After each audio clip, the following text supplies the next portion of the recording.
No, I'm going to talk about the Canadian trip. Um, when I was working for Prime, they really did pick on me. They they thrashed me. Prime had like what's his name? Roger Workman, and he wanted me to go in there and move with him and work with him, and it would have worked out. It would have been fine. I probably would have married his kid, but he I left. I didn't see it. I left. I took off uh, after the next day because I wanted to go home. He lived in Indiana, over there in the hills, which is kind of like out here, but you're not in the mountains. You're in the flatland. Indiana was kind of nice. It was pretty close to Bethalto, where my parents used to live, so I would have been able to see my cousins. I thought about that too. That would have been kind of nice because my cousins are still alive. They just don't talk to me. I haven't inquired on them yet. I'm going to do that probably, maybe later on this week. Um, Indiana was all right. We really didn't do much because I wasn't really close to anybody. I didn't like his wife either. I thought she was a little weird, but she was a good gal. We got along. Then I went into Canada, and about that time, when I went into the place the first time, they had me go into. I went into Toronto, which was a mess. I went into Goodwater, where that girl was. I went into. I forget the name of the town on the border when you come up through the north. This is where it was. I went in there, and they had actually put me on America's Most Wanted. Why? I don't have a clue. I didn't know I was on anything like that. But when I figured out I was, I told My Life, I said, you can't do that. It was your My Life program that had all your records about your social life and everything else. I finally told him if they don't drop that, I'm going to sue them. I actually called the White House and told them what happened. He said, how did you make that? I said, I don't know. They said, give me somebody else's record. So we started talking. We got that all cleared up. And when I went into Canada, the guy he takes me in his office and says, what are you doing here? I said, I'm working. He said, you can't come in here. I said, I have a passport. I haven't done anything wrong, and you can't legally stop me. He said, you're right, I can't. But I'll keep an eye on you. I said, go right ahead. You want to come along with me? He smiled at me and just gave me a dirty look and said, get out of my office. So that's how I met the marshal of the Canadian border check. So I get through and I call it Primus. They almost didn't let me through this border. I said, I don't know what's going on. They acted like they didn't know either. Of course they did. They're the ones that set it up. So I go in. I end up at Goodwater, but I met this girl along the way. So I stayed the night at her house and everything. And I told her, I said, there's people watching me from other stuff and everything. She goes, it's your company. I said, probably, but I don't know. So she already knew. She already researched me and everything. So she found my English stuff and all that other stuff. She goes, why don't you move back to England?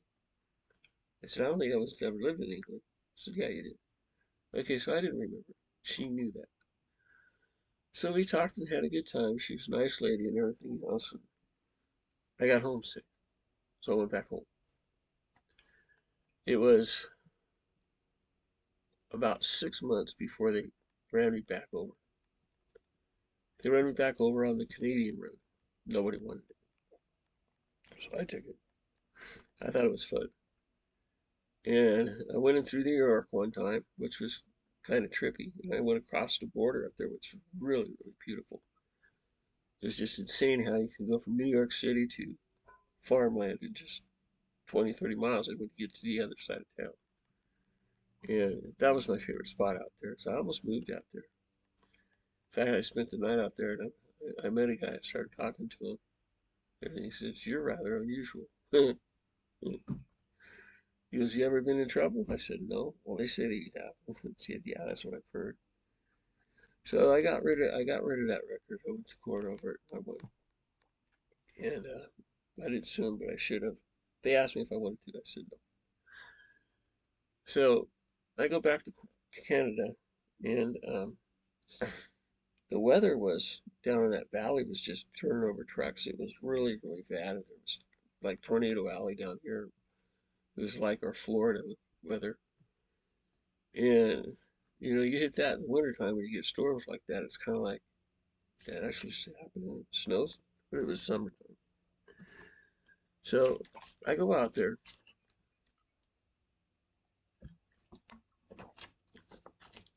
and the little town of Goodwater was a nice little place to kick back at playing and everything else. And I don't know where JD is. I think she's in Toronto. So that was another place where I saw him. But was over by the Civic Center and I got stuck. I didn't know how to get out. So I waited till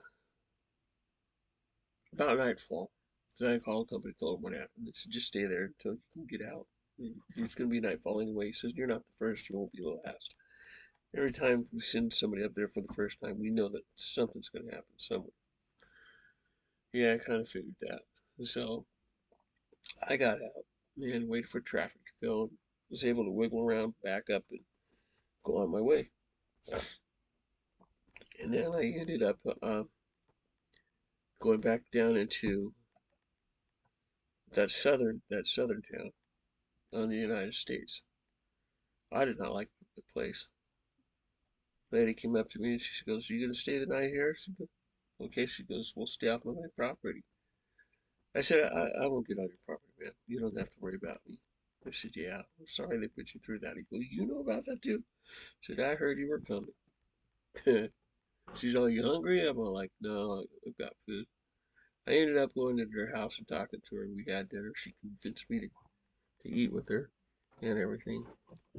She said, "You're rather unusual." I said, "Yeah, I know." I think I started crying.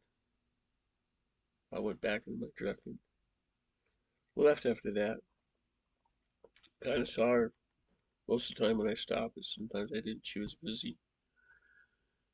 She was single. She would have been good for somebody, but she didn't want anybody either.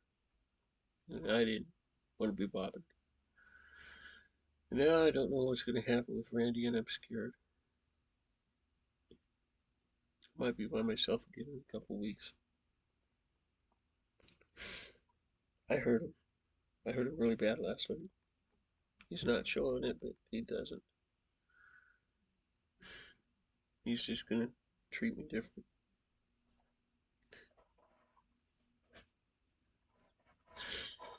All over an animal. It's just funny. Most people don't even care about him.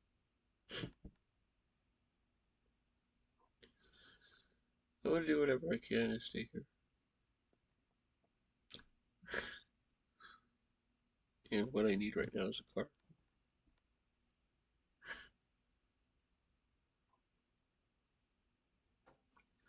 Trouble with Randy's car. I don't want to get out somewhere now and break down.